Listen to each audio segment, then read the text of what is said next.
Las ondas gravitacionales fueron predichas por Albert Einstein hace más de un siglo. Sin embargo, se lograron detectar por primera vez recién hace 5 años gracias al proyecto LIGO, razón por la cual sus líderes ganaron el Premio Nobel de Física en el 2017. Con el proyecto TOROS, Argentina se suma a estas investigaciones tan increíbles como reales. Para charlar sobre eso estamos con Mario. Mario, ¿cómo estás? Hola, ¿qué tal? Muy bien. Un gustazo hablar con vos. Comencemos por el principio. ¿Qué es el proyecto TOROS? Y básicamente es un proyecto para construir un telescopio e instalarlo, ya está construido, ya está instalado, en la Argentina, en un lugar muy, muy bueno para hacer astronomía, uno de los mejores lugares del mundo, y hacer seguimiento de lo que serían las contrapartidas electromagnéticas de las ondas gravitacionales. Y ese es el objetivo de TOROS. ¿Y por qué, hola Mario, por qué ese va a ser el mejor telescopio de la Argentina y por qué esa zona es tan buena para instalarlo ahí? Si me dejan, les cuento la historia de cómo se nos ocurrió a astrónomos cordobeses y a mí poner este telescopio ahí. Resulta que hace unos 10 años atrás, el Observatorio Europeo Austral, las siglas en inglés son ESO, que es básicamente un centro de astronomía que tienen toda la comunidad europea en el sur. Básicamente en Chile, operan varios instrumentos en la zona de la cordillera en Chile. Van a construir el telescopio más grande del mundo. A ese telescopio le llaman, en inglés las siglas son ELT. Es extremadamente grande. Tan grande va a ser. Y entonces buscaron el mejor lugar del mundo para hacerlo. La idea es hacerlo en el hemisferio sur. Identificaron, con relevamientos satelitales, 4 lugares en el mundo. Uno en las Islas Canarias, donde hay ya un parque astronómico en el que hay instrumentos europeos. Otro era un lugar en Marruecos. Y 2 lugares en Sudamérica, uno del lado chileno, el lugar que se llama Cerro Armazones, y este otro lugar que está en Salta, también en la puna de Atacama, pero del lado argentino, del lado de la provincia de Salta, que se llama el Cordón Macón. Entonces, lo que hicieron, sobre todo porque el Cordón Macón era uno de los lugares más promisorios, que tenía mejor calidad de cielo. Esencialmente lo que se busca es un lugar donde haya muy poca atmósfera. Entonces hay muy poco vapor de agua en la atmósfera, es decir, no hay nubes, o hay muy pocas, y hay poca atmósfera porque está muy alto. A medida que subís, la atmósfera baja su densidad. Este lugar está a 4.560 metros de altura. Eso es muy alto. Pensemos que los telescopios del Observatorio Mauna Kea, que está el Keck, que es de Estados Unidos, hay otro que es también de Estados Unidos que se llama Gemini, está a 4.200 metros de altura, es decir, casi medio kilómetro más abajo. Por un año, el Observatorio Europeo Austral pagó estudios de factibilidad, llevaron telescopios pequeños e instrumentos para medir la calidad del cielo, entonces se obtuvieron muchos datos muy útiles, pero eventualmente el proyecto terminó en el Cerro Armazones, donde todavía se está construyendo este telescopio más grande del mundo. En Chile. Entonces, el director del Instituto de Astronomía Teórica y Experimental de la Argentina, que es un instituto del CONICET que está en la Universidad de Córdoba, que dirige un amigo mío y fuimos compañeros también de la universidad en Córdoba, el doctor Diego García Lambas, me pregunta: Mario, mira, perdimos esta oportunidad, ¿qué podemos hacer? Y yo les digo, yo tengo un proyecto.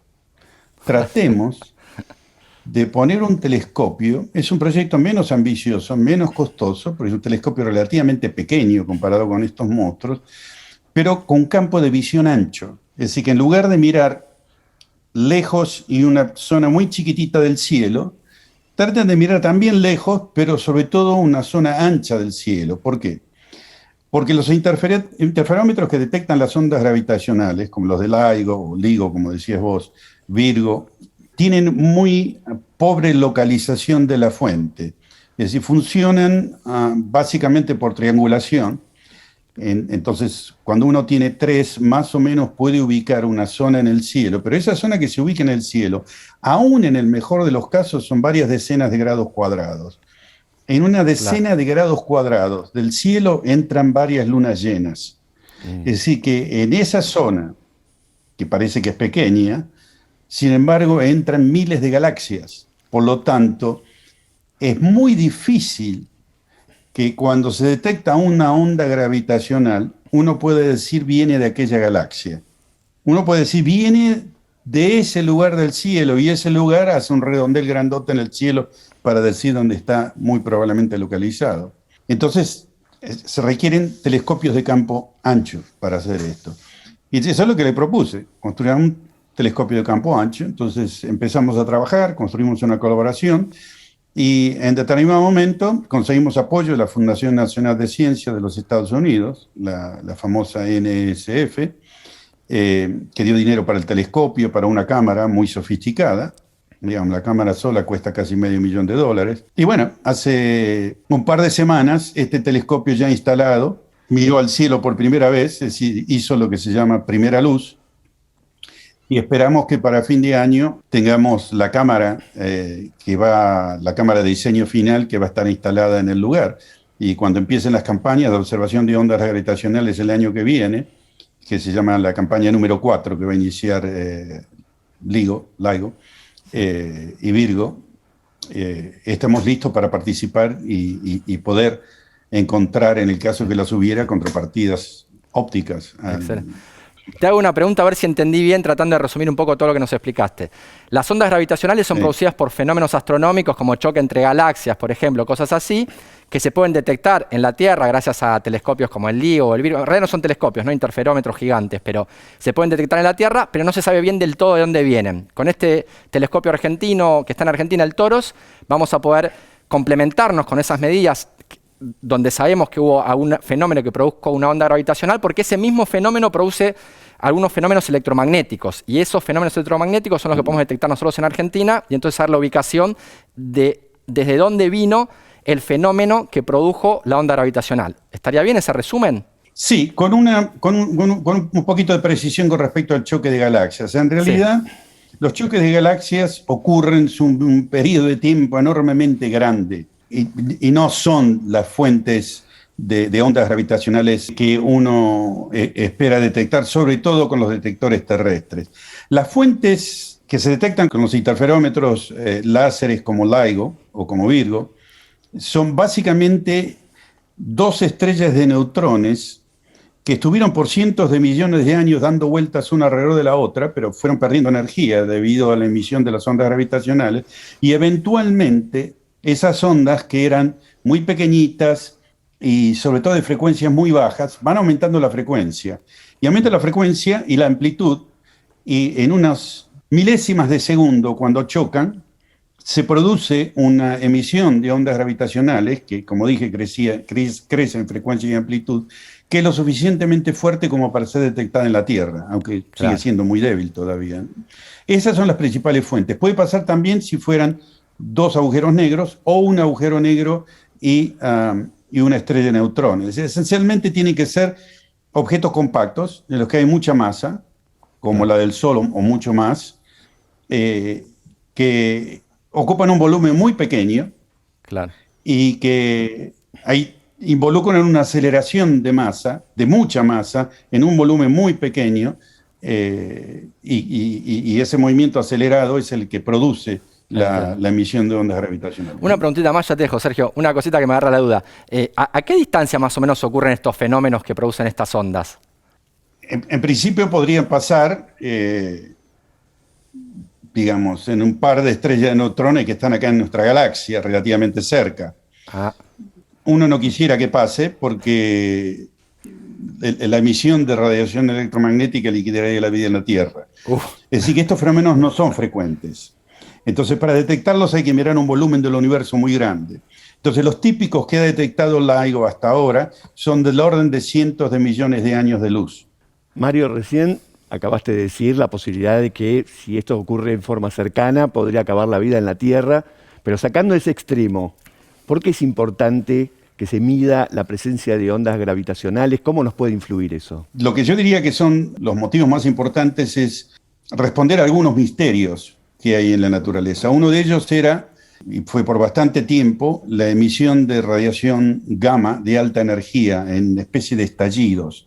Son estallidos de radiación gamma, en inglés se llaman GRBs, porque lo que quiere decir GRB es justamente ese estallido de radiación gamma.